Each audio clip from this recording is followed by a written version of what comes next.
This is an absolute steal for the Warriors. New reports outlink them to Bucks big man Bobby Portis. But don't be shocked, Bobby. This deal has long been in the works. But can Mike Dunleavy finally make it happen and bring home the perfect fit for Steve Kerr's system? In today's video, I'll break down all the Bobby Portis reports, what it'll take to get him, and the impact on the Warriors offseason. Plus, I'll take a look at the advanced math model that could be the real key to finding the best free agent fit for the Dubs. Where does Bobby rank? Get in here. We're going to talk about it. I'm Arthur Ballesteros. This is Warriors Digest. Thank you to the 12,000 plus who have joined the Warriors Digest community by hitting subscribe.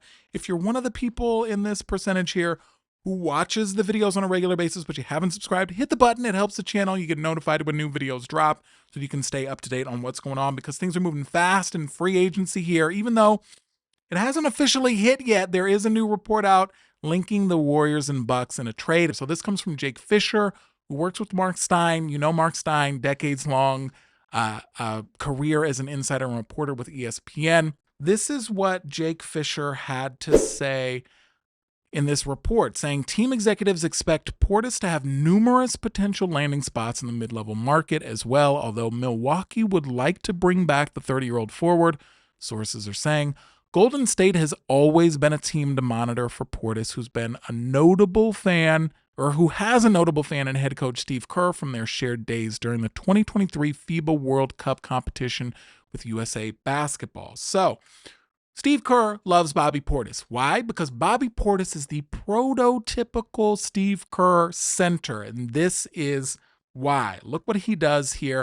At 6'10", hits about 14 points per game, 8.5 boards, 2 assists, half a block, 0.7 steals a game, but he hits his threes at about 36%, field goal percentage at 46%, and his corner threes he hits at 43%. He's the perfect stretch big for the Warriors system. This has been a long coveted guy. There have been a ton of reports that the Warriors were trying to land him at the deadline, and it got really close. This is part of the reason why. Look at that shot chart, what he did over the last year here. Not just a guy who can score around the rim and then stretch it out and hit threes. He has a mid-range game in 2025. Look at that. Those are some terrible shots, though. I would not want him putting up a lot of those shots in the Warriors system. He's got that like Kevin Garnett, like deep two. He's got that move on lock there.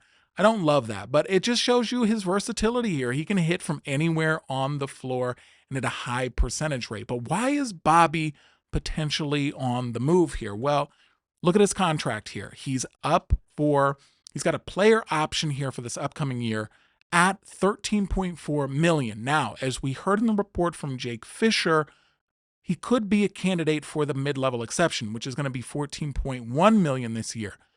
Will Bobby Portis want to leave Milwaukee for about a $700,000 raise? Probably not. This is a guy who's nicknamed Mr. Milwaukee. He's won a championship there. He loves it there. The fans love him.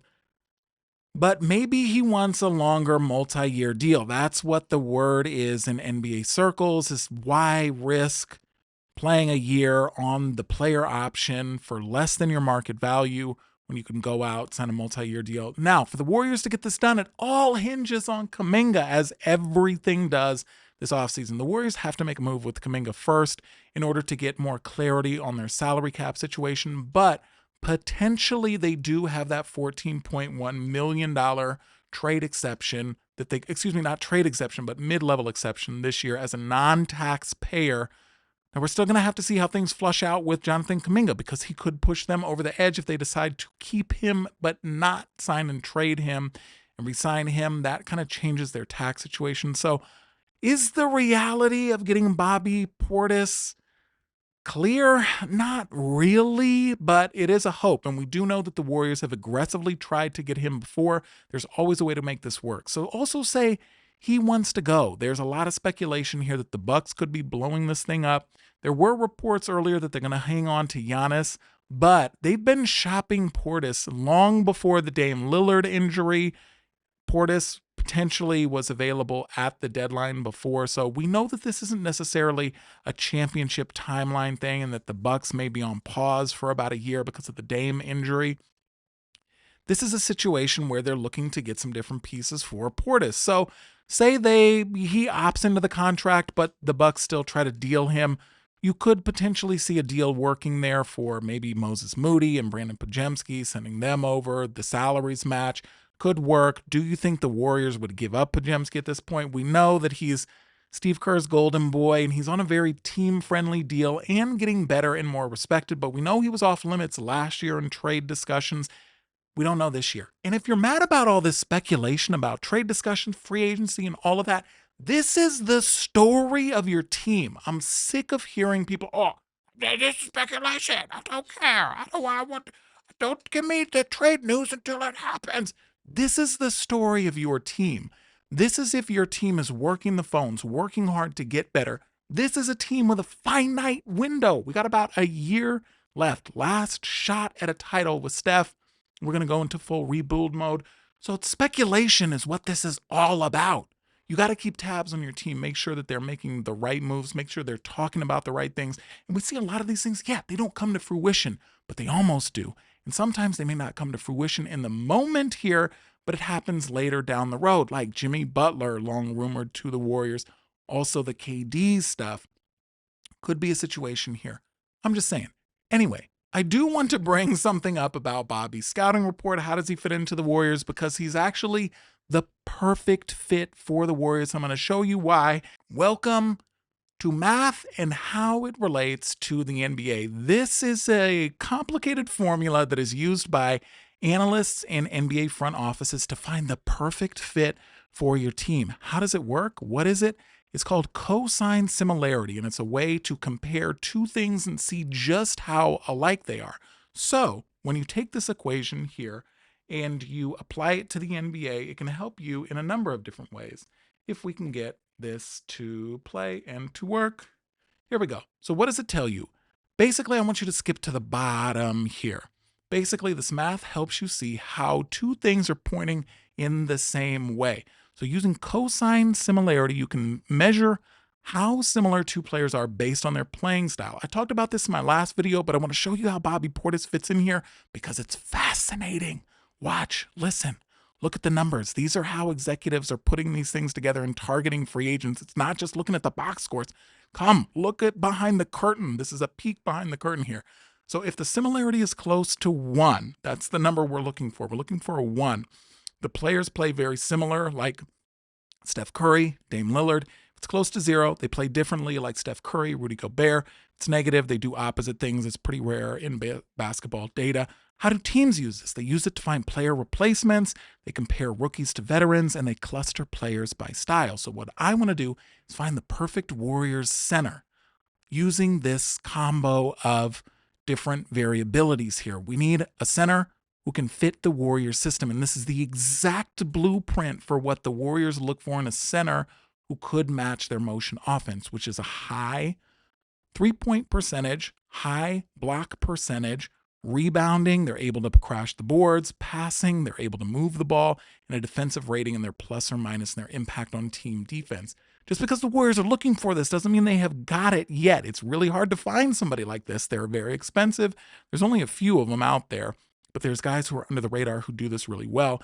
So the top candidates, when you look at that, Brook Lopez scores is a .99. Remember I told you want to get as close to 1? He's about the perfect match for the Warriors.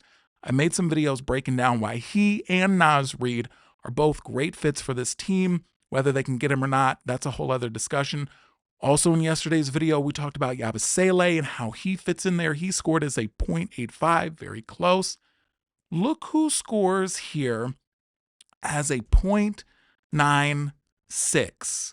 Bobby Portis, because of his stats, the way he fits into the Warriors' ideal center.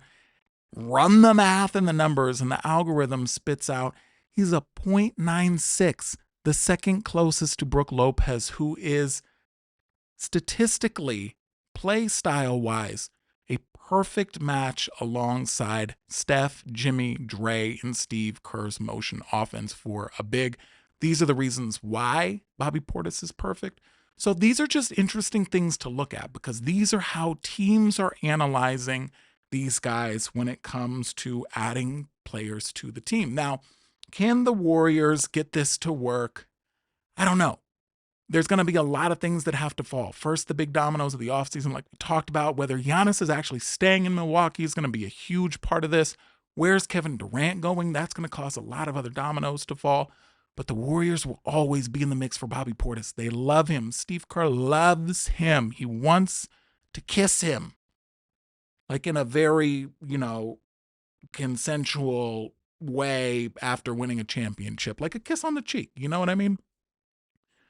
Anyway, thanks for coming to my talk today. It got weird, but we learned something, right? Yeah, we learned something today. I'm going to go now. I'll talk to you tomorrow. Peace.